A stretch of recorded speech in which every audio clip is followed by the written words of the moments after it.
waxaa sharaf weyn inoo ah maanta inaan hortaaganna kumanaan ciidamada qalabka sida qaybahooda kala duwana hadday ahaan lahaayeen ciidanka xoogga dalka Soomaaliyeed hadday ahaan lahaayeen booliiska federaalka booliiska heer gobol daraawiishta ciidamada sida gaarka u tababaran dhammaan qaybaha kala duwan ee halka ka muuqdo inaan soo hor istaagno maanta wax weyn oo weyn ayay qaranku ugu fadhidaa waxaan bogaadinayaa oo hortiisna ka qiraaya in madaxweynaha Jubbaland uu waqti iyo maal iyo fikir begeliyay in la helo ciidamo ku filan dib u xoreynta deegaankan kaabi kara ciidamada qalabka sida qaybahooda kala duwan inuu diyaariyay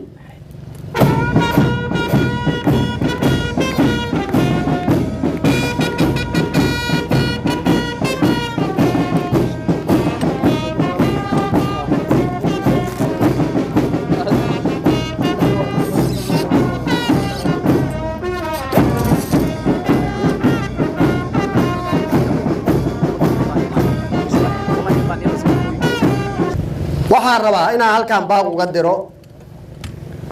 guud ahaan maamulada dalka in ay u diyaar garoobaan sida ay ugu diyaar garowday Jubbaland inay ka qayb qaataan dib u xoreynta dalka dib u xoreynta dalka kaliya maahan in cadawgu degmooyinka laga bixiyo deegaanadu haysta laga bixiyo oo la burburiyo kaliya maaha waxaa daba socda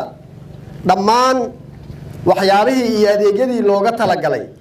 deegaanadaasi oo ay ka mid tahay cadaaladii oo ay ka mid tahay dhammaan adeegyadii kala duwanaa ee ciidamada qalabka sida looga baahnaa waxaa ka mid ah oo ugu weyn cadawga marka deegaanada ay ciidamada qalabka sida ay ka saaraan degmadaasi ama deegaankaasi inay joogaan ciidamo ku filan oo amnigiisa sugi kara meeshaan waxa iiga muuqda diyaar garow aan horay u arag deegaanada aan tagnay aanan horay ugu arag ayaa iiga muuqda oo ah in deegaanada la xoreeyay aan wax welwel ah laga qabin iyagoo waliba haddana ka qayb qaadanaya in la xoreeyo deegaanadaasi waxaan rabaa guud ahaan shacabka Soomaaliyeed inaan halkaan uga mahad celiyo in ay wiilashoodii iyo gabdhahoodii ay darees ku soo geliyeen ay u diyaariyeen inay maaragtaa ay ka qayb qaataan halgankan taariikhiga oo aanan maaragtaa aan aaminsanahay in buugaagta jiilalsha soo socda lagu qori doono waxaa maanta dhabar jab weyn gaaray oo wax weyn oo maaragtaa aan hore u gaaray nimankii khawaarijta ahaa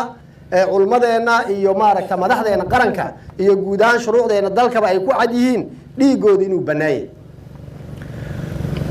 marka ay arkaan geesiyaasha ciidamada qalabka sida ee horteena taagan message-ka ay tahay inay fahmaan waa fahmeen intii fahmi weydana kullayba markii dhegtooda dhiiga loo daro bay fahmi doonaan waxaan rabaa inaan baaq uga diro wiilasha yaryar ee la khalday inay maaragtaa ummadooda iyo shacabkooda dib ugu soo laabtaan hadday ugu soo laaban waayaanna masiirkooda waa la yaqaanaa waayahana baraha bulshada waa laga arkaya waxaan mar labaad iyo mar saddexaad rabaa inaan u mahad celiyo dowlad goboleedka Jubbaland ee uu hogaamiyo madaxweynaha dowladda Jubbaland mudane Axmed Madoobe oo xaqiiqdii aan ku amaanayo in maaragtaa shaqo wanaagsan oo qurux badan oo diyaar garow ah ka qabtay deegaankan ciidamadan kaliya hortaagan ma ahan inay diyaar garoobayeen kaliya waxay wali shaqo ay ka wadeen in cadawga laga fogeeyo deegaanada nadboon ee maamulka gacantiisa ku jiro intii naga shahiiday Ilaahay subhanahu wa ta'ala shahaadadooda ka aqbalo intii maaragta dhaawacantayna Ilaahay subhanahu wa ta'ala caafimaad ha siiyo waxaan mar labaad leeyahay madaxweyne mahadsanid sida uu taliyaha sheegayna qaybta nooga aadan ee ah maaragta dib u xoreynta dalka